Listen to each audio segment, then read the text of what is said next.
Marami gusto sabihin, kaso gusundan ko lang yung sinasabi natin. Wala na. Pwede ko sa kayunan. Parang yung kinakagaling ni isang kapatid. Sa kayunan. Jose Cristo, nakita ni Cristo yung ama.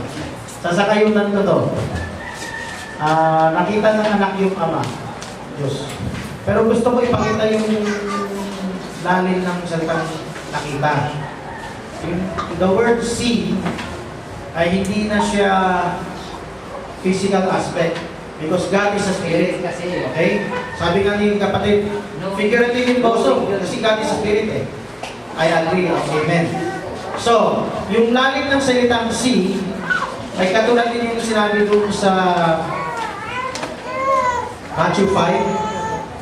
Blessed are the pure in heart, for they shall Yan, oo, sa Mateo 5. see God. Yan, But are they gonna see God in the level that God is? God fills the universe. That's the reason you cannot see God. It's the same reason you cannot see the Milky Way directly. Draw a model, di ba? You cannot see even the whole universe directly. You can only make a model. You can see a part of it.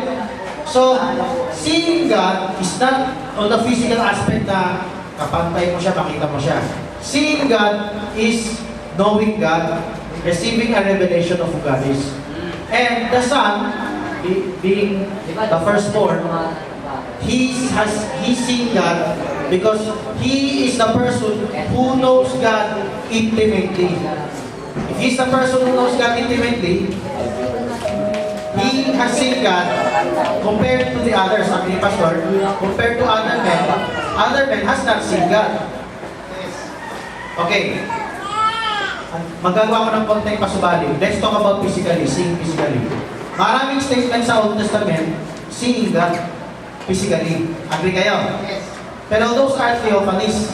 And you know, yung seeing God physically in theophanies, mababaw yun. Compared sa seeing God intimately in the Spirit. Hindi na to yung face-to-face literally. Ito ay in your spirit. Understanding revelation. So, only the begotten Son has seen God like no other people have seen God. But other people have seen God. Whether it be revelation, whether it is eye to eye, pero that eye to eye is theophanies, not like what God actually really is. God is not that small, yung theophanies na namimit nila. God fills the universe. What you see in the theophanies is just His manifestation, kaya theophanies manifestation of God. So, He had declared it when kung sinabing Christ had declared God. Ay, pakisara nga yung kahoy, Sister Jelay. Nalakas yung ano eh.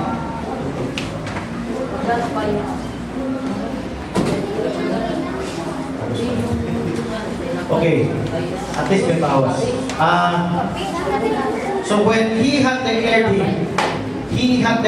Him, yung declaration ni Christ, also the Word of God yan. Yan yung magbibigay sa'yo ng picture to see God also. It is through the Son that you can see God.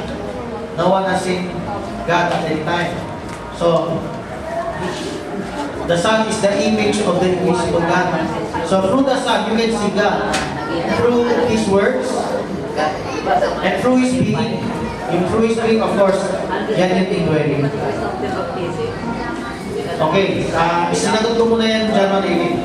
Sasagutin ko yung Him, saka yung Son, yung through Him.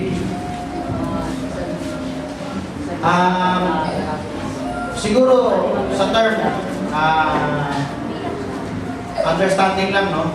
Hindi ako tutol na nilalang ang mundo sa pamamagitan ng Son. Kasi siyempre, yung approach ni Barmenan, hindi sa pamamagitan ng Son, pamamagitan ng Word. Hindi yung Word yung naglalang. Doble ka pwede mo namahin sa Word eh. Sa bukletika, yung Word ang naglalang. Pero ang wording mo, hindi word ang naglalang. Alam ko yung line of thought mo. At pwede ko rin itama yung line of thought ni Barkat o yung term na ang word ang naglalang. Tama lang. Nakasulat sa Hebrews, by the word of God was the world framed. Ngayon, mamaya pumunta tayo sa him, ha? Eh, nandiyan na siya kasi him. Okay? Wala rin problema yan. Wala rin problema yan. Dito tayo sa Logos. Pastor, the meaning of Logos is also taught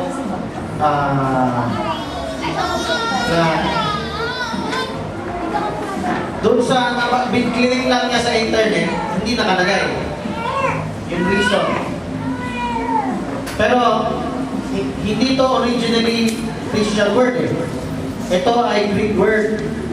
The Greeks used the word logos to give reason for creation.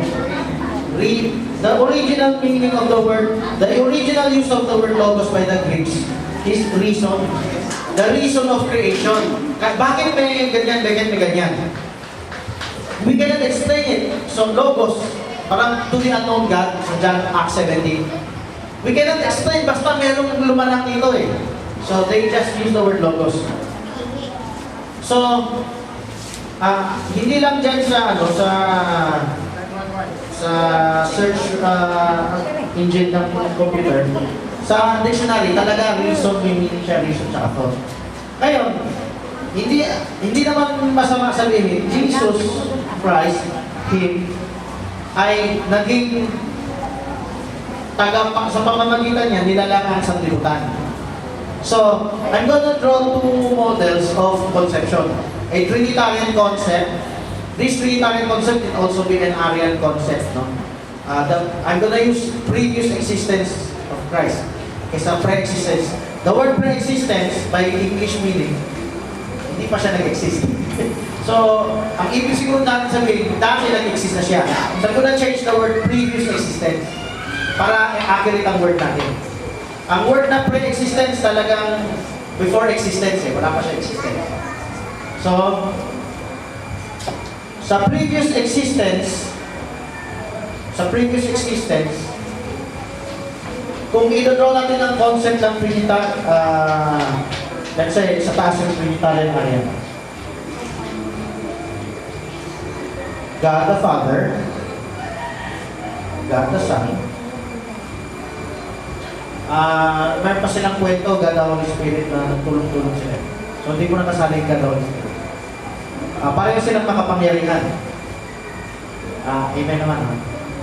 So, since pareho silang makapangyarihan, sabi nga last time, the Father made the design, the Son is the one that worked the design. Diba? So, my Father designed and the Son worked and did her. My Father worked and the Son I worked. So, sa pamamagitan ng anak, nilalang niya ng Diyos ang sanlibutan. Ano lalabas dyan? Ang paglalang ng anak is co-equal in power. Sulat natin, co-equal. Maganda mas scribe nyo to. Post nyo to. Sister Jane, Sister Ann, Sister Jeline, si Irish. Sana na-describe ito. Ganda ng topic ito. Co-equal in power. Co-equal in authority. Co-eternal. So dito lang tayo sa co-equal in power. Ang lalabas sa concept na to, God the Father is co-equal with power, in power with God the Son. So, God the Father used the power of His Son to create the world. Okay?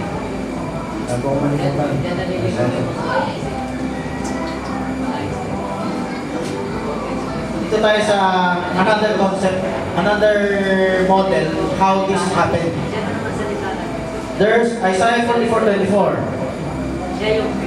Siya lang mag-isa. Nasa puso niya ang Word.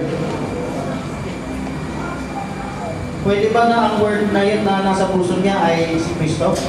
Pwede. Pero anong anya ni Kristo?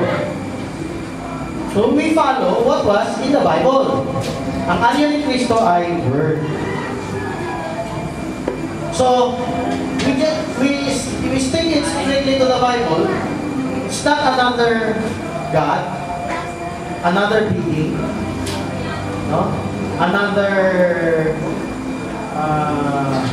spirit. But what is in the bosom of the Father is His Word. As simple as that. Wala naman sa lumat yan eh. Kung yan ay thought, yan ay plan, yan ay reason. Kasama ng Father, purpose. Kasama ng Father, si Kristo, saan yun na? Purpose. Yes, Christ was there. In what form was Christ? As the Word. Another word used is monogene, di ba? That is seed. Gene is seed. Like we have our children. It's our seed. Pastor, nag-aanak na po kayo? Single ka pa, Pastor? Nag-aanak kayo ng sample. Okay. Brother Nico, kung hindi mo pa pinapanganak si Nika, nasaan siya? Nasaan? Sa piling mo. Hindi ka pa nagkaroon ng anak. Kasi Sabi ka naman literal? Sa piling mo. Kayo magluluwan. Nasa mind. Hindi mind. Nasa binti. Nasa binhi mo. Part ng binhi mo. Yan ang gusto ko pakita. Yan yung pakilala ni Kristo ng sarili niya. Bilang monogene of God, He was part of God. Yes. Kasi nasa God. Hindi another spirit being. That's why Isaiah 44:24, Pastor. Have you memorized this verse, Pastor? Isaiah 44. Sabi rito, I alone. Oo. Hindi we. I said. Ito. Hindi we. Nung siya alone, where was Christ? Christ was in the form of God's Word. When God spoke the universe into being, Christ was there in His speech. The heavens. Ano in His speech? Because the whole universe was patterned after Him. Oh, let's talk about instrument. Dito, sa baba, dito na tuloy yung drawing. Tingnan nyo. Bosom ng Father, yung Word. Yung Word ang naging instrumento niya paglalang ng mundo. Yes. Ngayon, si Christ ba nagamit? Yes, as the Word, not as another God, or yung parang partner God. Not as a partner God. So let's compare these two. Alin sa dalawa ang mas malinaw? Or Francis, pwede ba siya matawag na san? Sa boso? Oo, pwede. Nagparpala. Pwede mong gamitin yung san. Pero itong son nga, in the form of what? The Word. In the form of reason. In the form of purpose. Nakasulat sa Bible yan. Pakibasa. Pastor, pakibasa. Ephesians chapter 3, King James English. Pinakamaganda yung King James English. Ephesians chapter 3, verse 9 and 11. May papakita ko sa verse 9, may papakita ko sa verse 11. Sa verse 11, dito tayo. 9 muna. Tignan niyo yung preposition. Christ ay nasa object of the preposition. The Creator is the subject. God. God, that's the Father. He was standing alone. He created all things by Jesus Christ. Lalabas, Christ not by direct creator. Christ is the preposition of the word by.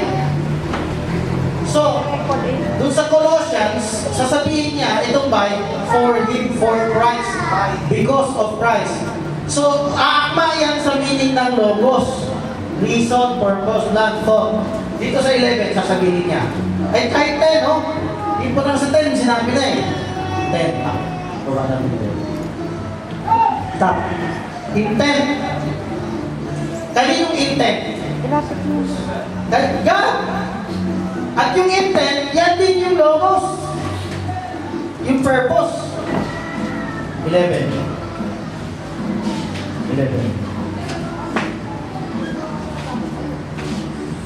Eternal purpose.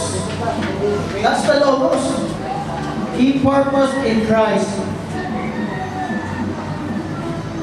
Makikita mo nito, hindi ito no inherent equality. You know why? It's always the Father giving to the Son. Power, authority, the subject ng sentence, yung Son ang object of the preposition. So hindi siguro masama yung term creator ang Son, pero unawain natin, in what form siya naging creator. Doon sa beginning, that is a passive creation because this is logos. You know why? God does not need any help. God does not need another power. There's no other power but come from Him. The power that, may talata rin yata yun. There's no other power that, only the power that comes from Romans 13. Lahat ng power galing sa Kanya, kahit power ng Son. So, when God created the world, He doesn't need another power. He needs a reason. Yan ang participation in Christ. Paano naging reason si Christ? You know God's omniscience? Pastor, do you believe God foresaw everything from the beginning to the end? God saw even the decision that Christ will make in overcoming death, di ba? You agree that God saw Christ overcoming sin and death, di ba? Hindi yung parang kunwari lang. Talagang dumaan siya sa hirap. Talagang tinukso siya na gusto sana niya, hindi na naanan yun, pero na-overcome niya yung takot sa kamatayan. So, yung foreknowledge na yan ang ginamit ng Diyos. Kaya Christ yung Word. The whole creation, before He starts creation, He already saw Christ overcoming. And He based His creation on Christ's overcoming. So, that's why all things were made by Him. Walang problema kasi John was writing in the flashback way. All things were made through Him, by Him, because this is not the direct creator. This is the object of preposition din. This is Greek na ano yung Greek ito? Media.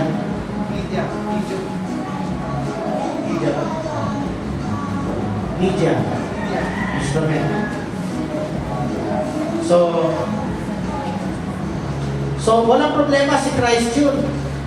Because all things... Pwede magtanong? Pwede. Yung Ephesians 3:11, according to the eternal purpose, which He purposed in Christ Jesus. Ito, makita mo, may plano. May kalano niya kay Kristo. So may Kristo na eh. Kasi hindi mo pwede ipinalano niya sa plano. Pwede. Kasi Diba? Makita mo, yung eternal purpose niya, which He purposed or planned in Christ. Hindi plan. So yung Kristo dito, anak na ng Diyos niya, Panginoon na eh.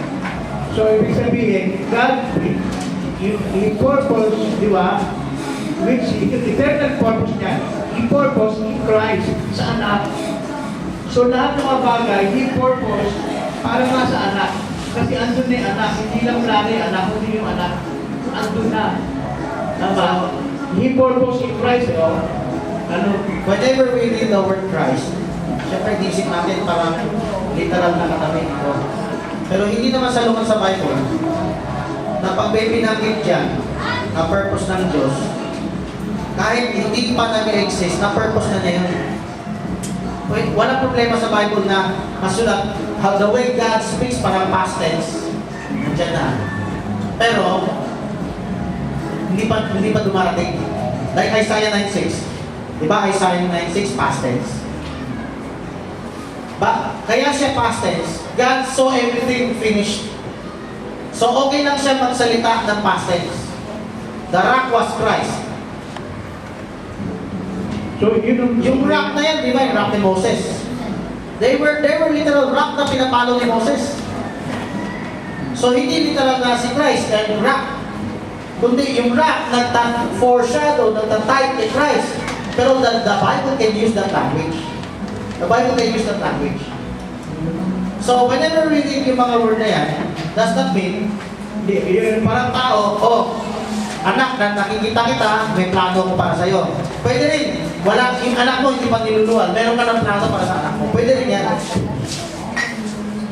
hindi, i-purpose in Christ. Yes. Purpose ng Diyos kay Christ. That is, it's a from the eternal concept. According to the eternal purpose, so passion, Yes.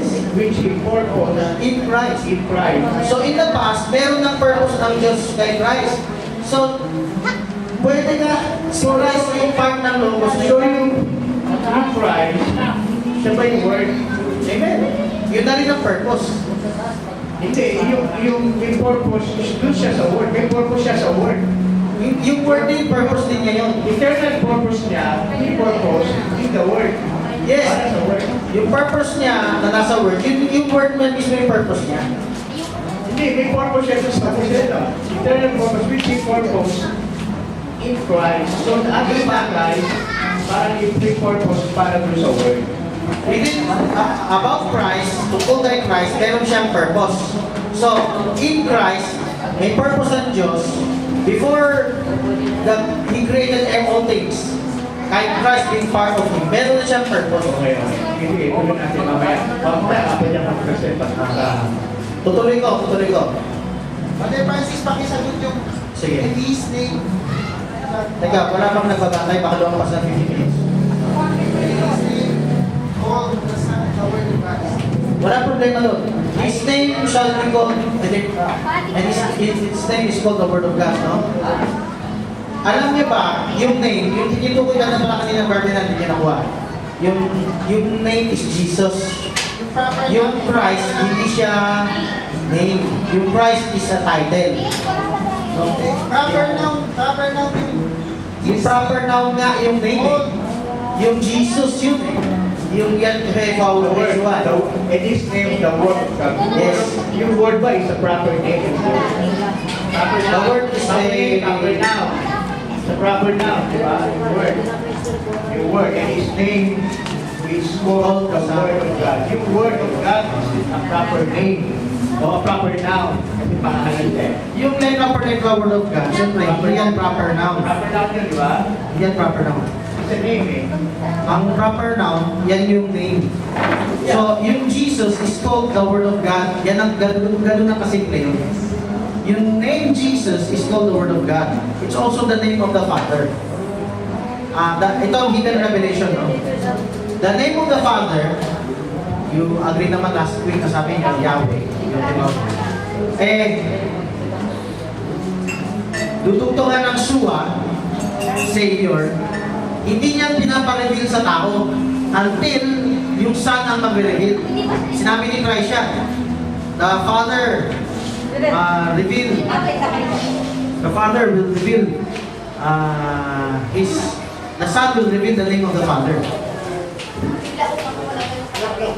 Okay, let's look at these two models. May contradiction itong nasa taas. Ang contradiction itong nasa taas, hindi siya alone. Okay? At, doon sa preposition, pantay sila eh. Doon sa mga preposition na binabasa natin, it's always from the Father going to the Son.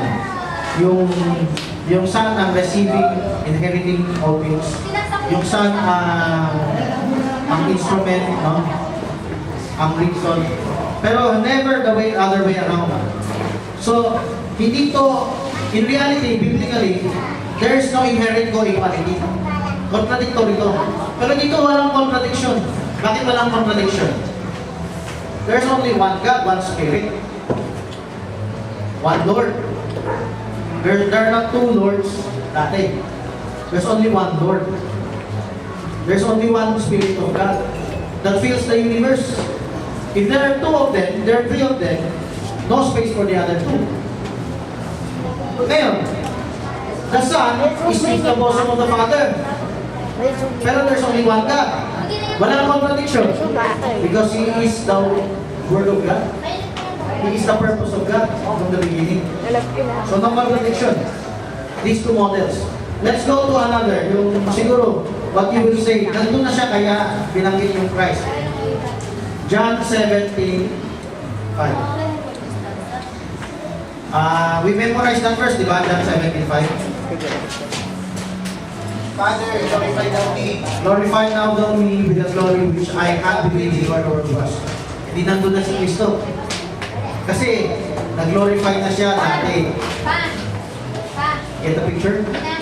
Then, unawain natin, the same topic din na spoken of in the past tense. Hindi pa siya, pre-existent pa siya, hindi pa siya previously existing. Pero, tatanggap na siya ng glory. No? May glory na siya nakahanda.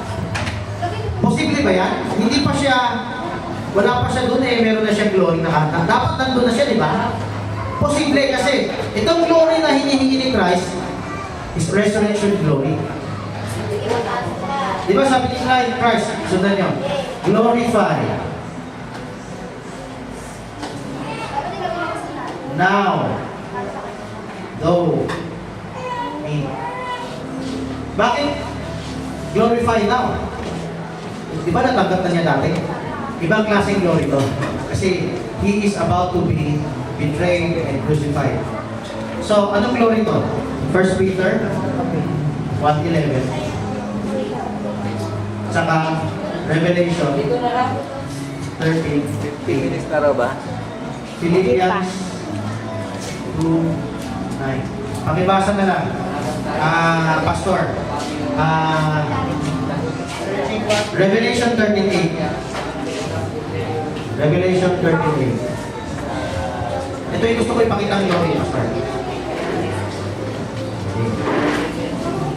Ito rin ay nasa Word of God, pero ito hindi pa nangyayari. The Lamb slain from the foundation of the world. Pwede ba na mamatay literally ang kordero before the foundation of the world? Yes. Sige, patibasa pa sa inyo sa Ano yan? Bali, foresee the Lamb came from the foundation of the world. Bali, predetermined plan. Amen. Foresee. Amen. Okay. Sabi mo say amen? Amen. Please, we all agree. So, ito yung lalim ng salitang logos. Yung pinakikita dito yung omniscience of God eh. Now, before everything else was created, He declares it as though it is already there. So, Christ was already there. Amen. But it was not yet manifesting. So, let's go to 1 Peter 1:11.